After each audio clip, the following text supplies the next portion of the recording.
I'm Maybe Burke, and you're watching Makeup for Lost Time. This is my series for trans women and other people who feel like they missed a few classes when it came to learning about makeup.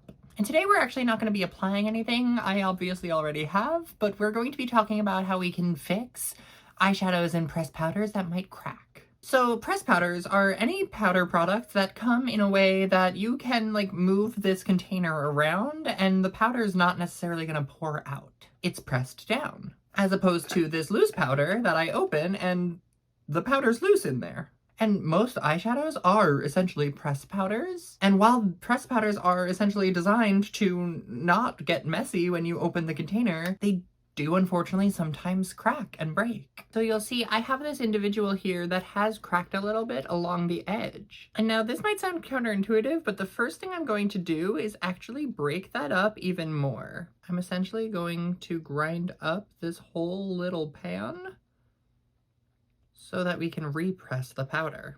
And I want to go with this basically as fine as I can. I want to turn it all into dust. Unfortunately, sometimes there's just a little crack and a little bit of breakage, but I think it's still best to redo the whole pan so that it all works together going forward. So after I've cut that down to dust and kind of relaid it in the pan here, I'm just gonna take some rubbing alcohol and just a little bit, just enough to cover. You notice I'm not even doing a full spritz, I'm just letting droplets drop.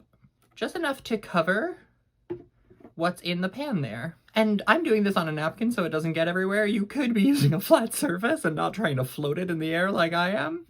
But I'm going to use that napkin just to press, like a pressed powder. You want to press it into the pan.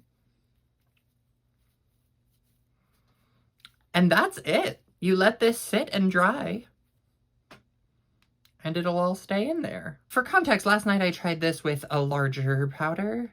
And while it's not as pretty as it once was in there, it's also not going to spill on me.